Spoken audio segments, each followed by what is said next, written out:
تو عمر نہیں دیکھی، وجہ کیا دیکھی؟ ان کے اندر قرآن، ان کے سینوں میں قرآن کا علم کتنا ہے۔ یمن میں گورنر مقرر کرنے کے لیے رسول اکرم صلی اللہ علیہ وسلم نے صحابہ اکرام میں سے 2 ایسے صحابہ کو چنا جو بہت بڑے مقام رکھتے تھے، علم والے تھے۔ ایک ان میں حضرت معاذ بن جبل تھے، ایک دوسرے صحابی تھے حضرت موسیٰ اشعری رضی اللہ تعالیٰ عنہ۔ یمن کا گورنر مقرر فرمایا، یعنی یہ حضرت ابو موسیٰ اشعری بہت خوش نصیب قاری ہیں، جن کی وجہ سے اللہ کے نبی نے فرمایا کہ اے موسیٰ، تمہیں اللہ تعالیٰ نے بہت تمہارے لیے خوش نصیبی ہے کہ تمہیں بہت اچھی آواز عطا فرمائی، تمہیں بہت علم سے نوازا ہے۔ رسول اکرم صلی اللہ علیہ وسلم نے یمن کے ایک صوبے میں حضرت موسیٰ اشعری رضی اللہ عنہ کو گورنر مقرر کیا تھا، اور دوسرے صوبے میں حضرت معاذ بن جبل کو گورنر مقرر کیا تھا۔ وجہ کیا تھی؟ ان کے اندر قرآن مجید کا علم بہت زیادہ تھا، اور ایک مرتبہ آپس میں جب یہ گورنر مقرر ہو گئے تو آپس میں وقت ملا، ملاقات ہوئی آپس میں، مطلب ایک علاقے میں ان کو اور ایک دوسرے علاقے میں ان کو، یمن کے اندر۔ تو جب ملاقات ہوئی تو آپس میں بات کرنے لگے، پوچھتے ہیں، ایک گفتگو ہوتی ہے دونوں صحابی کی، معاذ بن جبل کی، حضرت موسیٰ اشعری رضی اللہ عنہ کی۔ تو حضرت موسیٰ رضی اللہ تعالیٰ عنہ آپ فرمائیں کہ آپ قرآن مجید کی تلاوت کب اور کتنی کرتے ہیں؟ معاذ بن جبل نے فرمایا دوسرے صحابی سے، اچھا آپ بتاؤ قرآن کی تلاوت کتنی کرتے ہیں؟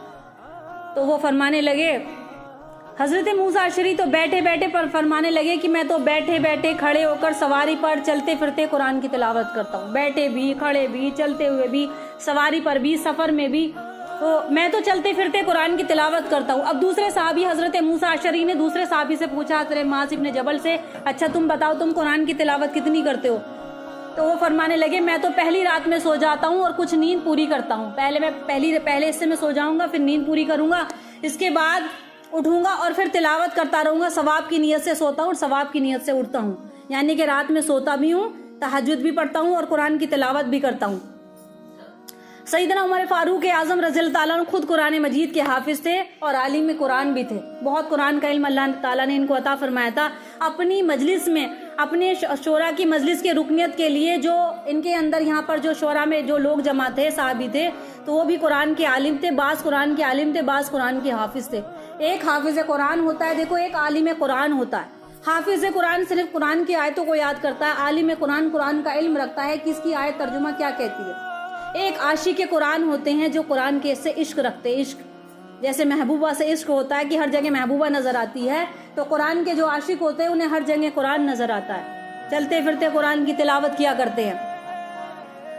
تو کچھ قرآن کے عالم تھے، کچھ قرآن کے حافظ تھے، اور ان کا معیار مقرر فرما کر چنانچہ آپ نے ان کے شورا کے تمام ارکان جو حافظ قرآن تھے، عالم قرآن تھے، آپ کے عہد خلافت میں جو تقریریں بھی ہوتی تھی تو جو تقریریں کرتے تھے وہ بھی عالم قرآن ہوتے تھے۔ حضرت نافع بن حارث کو آپ نے مکہ مکرمہ کا گورنر مقرر فرمایا۔ ایک مرتبہ حضرت نافع کو مکہ سے باہر جانا پڑا، ایک صحابی حضرت نافع رضی اللہ تعالیٰ عنہ، ان کو مکہ کا گورنر مقرر فرمایا۔ جب مکہ کا گورنر مقرر کیا تو ایک کام سے انہیں جانے لگے، تو جب وہ چلے گئے، گورنر مقرر کر دیا، تو وہ اپنی جگہ کسی کو اپنی جگہ پر بٹھا کے گئے کہ میرے بعد منصب کا خیال تم رکھنا۔ تو حضرت نافع مکہ سے باہر جانا پڑا تو پیچھے عبد الرحمن بن ابزی کو ایک اپنے قائم مقام مقرر فرما کر گئے۔ حضرت عمر رضی اللہ تعالیٰ عنہ نے حضرت نافع سے دریافت کیا، اپنے پیچھے کس کو قائم مقام چھوڑا ہے؟ تم نے گورنر میں نے تم کو مقرر کیا تھا، تم تو جا رہے ہو، اچھا تم اپنے پیچھے بتاؤ کس کو چھوڑ کر جا رہے ہو؟ تو انہوں نے فرمایا، حضرت نافع نے بتایا کہ عبد الرحمن بن ابزی کو۔ تو حضرت عمر رضی اللہ تعالیٰ عنہ نے پوچھا کہ یہ کون شخص ہے؟ حضرت نافع نے فرمایا غلاموں میں سے ہیں۔ کون ہے یہ؟ غلام میں سے۔ آج کے ٹائم پہ جیسے ہم نوکر کہہ سکتے ہیں، غلام ہے، تو اللہ کے یہاں کالا گورا نہیں چلتا۔ اور صحابہ اکرام کی جو بھی جماعت تھی اس میں حضرت بلال رضی اللہ تعالیٰ عنہ کا مقام کیا ہے کہ آہد آہد کا نعرہ لگاتے رہے اور کوڑے کھاتے رہے۔ مقام کیا دے دیا اللہ تعالیٰ نے؟ سب سے پہلے خانہ کعبہ کے مؤذن یہی بنے۔ اذان دینے کا صرف اللہ نے ان کو دلوایا۔ شکل سے، صورت سے کیسے تھے؟ تو کیا تھے؟ حبشی غلام تھے، جن کی کوئی قیمت مکہ کے سرداروں کے نزدیک کچھ نہیں تھی۔ آج بھی ایسا ہی دور ہے، مال والوں کی عزت احترام ہوتی ہے، غریبوں کو بیچاروں کوئی نہیں دیکھتا، لیکن اللہ ان کی قدر کرتا ہے، اور جس کی قدر اللہ کرے تو دنیا میں بھی اللہ اسے عزت دے گا اور آخرت میں بھی۔ تو وہ فرماتے ہیں کہ میں نے اپنے پیچھے ایک غلام کو مقرر کیا ہے، جو بات میں سمجھانا چاہ رہی ہوں، ویسے تو واقعہ سمجھ میں آ گیا ہوگا۔ تو غلام کو انہوں نے پیچھے چھوڑا تھا؟ وہ فرماتے ہیں کہ وہ غلاموں میں سے, لیکن قرآن مجید کے سب سے بڑے قاری ہیں. بہت خوبصورت انداز سے قرآن پڑھتے ہیں. حضرت نافع نے بتایا اور تمام مسائل کا علم, وراثت کے مسائل کا علم. بھائی جب گورنر مقرر کر دیا تو اکثر اسے وراثت کا علم ہونا چاہیے کہ اگر لڑائی جھگڑا ہو, اکثر جو گورنر بنتے ہیں, جو کسی منصب پر فائز ہوتے ہیں, تو جو مقدمات آتے ہیں کس کے آتے ہیں؟ مقدمات زمینوں کے. لڑائی جھگڑے جو ہوتے ہیں اکثر زمینوں کے, پراپرٹی کے ہوتے ہیں, مال دولت کے ہوتے ہیں. تو وہ فرماتے ہیں صحابی کہ وہ جو غلام ہیں میرے جو صحابی ہیں, ان کی جو قرآن کا انہیں علم ہے اور وراثت کا علم کے مسائل ان کو بہت اچھے سے یاد ہیں, وراثت کے مسائل. اور سب سے بڑے وہ قرآن کے بہت بڑے قاری ہیں. حضرت عمر فاروق سن کر بڑے خوش ہوئے, فرمایا کہ اللہ تعالیٰ نے سچ کہا ہے. اللہ نے سچ فرمایا کہ اللہ تعالیٰ اس کتاب کے ذریعے بعض لوگوں کو عزت دیتا ہے. عزت کس کے ذریعے سے ملتی ہے؟ اس کتاب کے قرآن مجید کے ذریعے سے. بعض لوگوں کو اللہ تعالیٰ عزت دیتا ہے اور بعض لوگوں کو ذلیل کرتا ہے. ذلیل بھی اسی کے ذریعے سے ہوں گے لوگ. یہی قرآن جنت میں جانے کا سبب بنے گا اور یہی قرآن جہنم میں پھینکنے کا سبب بھی بنا دے گا. تو اللہ سے دعا مانگو جب قرآن پڑھو کہ اللہ اس کے ذریعے سے ہمیں ہدایت ملے. چاہے بغیر سمجھے پڑھو, پڑھ کر سمجھ کے پڑھنا تو اعلیٰ درجہ ہے, سمجھ کے نہیں پڑھنا آتا تو خوشی کے ساتھ پڑھو کہ اللہ یہ جو قرآن مجید ہے, نیت کرو اس چیز کی ہمیں ہدایت دے. اور دوسری بات کیا ہے کہ اس کے ذریعے سے کوئی ہم سے ایسا کام نہ ہو جائے جو اس کے خلاف ہو, چاہے ہمیں معلوم نہیں ہو, چاہے ہم کر رہے ہو, اس چیز پر ہم مقرر چل رہے ہو, لیکن پھر بھی دعا کیا مانگنی ہے کہ اللہ قرآن مجید کے ہم کبھی کوئی خلاف فیصلہ نہ کریں اور نہ ہی ہم سے یہ کام سرزد ہو جائے. کتنی بڑی نیت ہے. دیکھو قرآن ساری زندگی ہو گئے پڑھتے پڑھتے, نیت پہ دخل ہے اللہ کی نیت پر. کیونکہ بعض غلط فہمی میں, علم کی ناسمجھی میں, نا علمی میں, کم علمی میں گناہ ہو جاتے ہیں. تو اگر قرآن ہمارے سامنے تھا, پڑھا سمجھا, اس کو پڑھا سمجھا نہیں ہے, عمل نہیں کرا, ایسی چھوڑ دیا, اس کی کوئی پرواہ نہیں کی جیسے آج امت چھوڑ رہی ہے, تو پھر یہ قرآن اسی کے ذریعے سے جہنم میں لے جانے کا سبب بنے گا. اس کو دھکا دیا جائے گا کہ اللہ اس پہ پڑھتا نہیں تھا, اس پہ عمل نہیں کرتا تھا.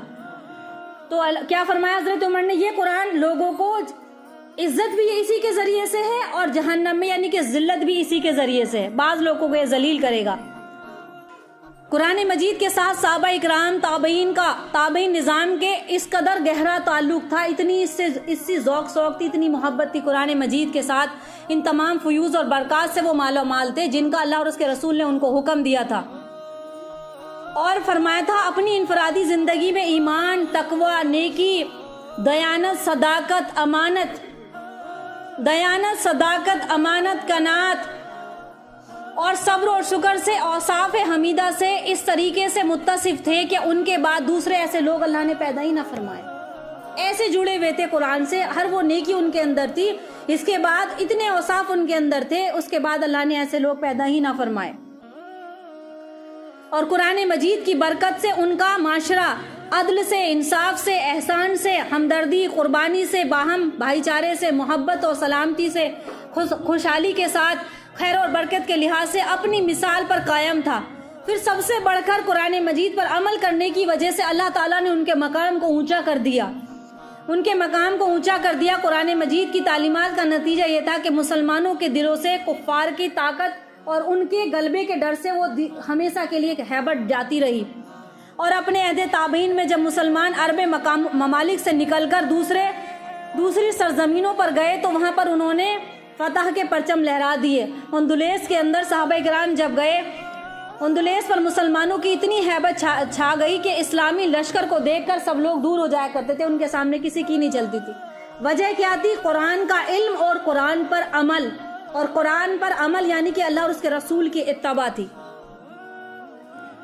قرآن مجید کے ذریعے سے ہدایت کے بہت سارے واقعات ہیں, بہت سارے. شام ہو جائے گی, میرے واقعے ختم نہیں ہوں گے, آپ تھک جاؤ گے بیٹھے بیٹھے, کئی سارے ہیں. تو چند مین بتانے ہیں جس سے تھوڑی سی نیند دور ہو جائے. نیند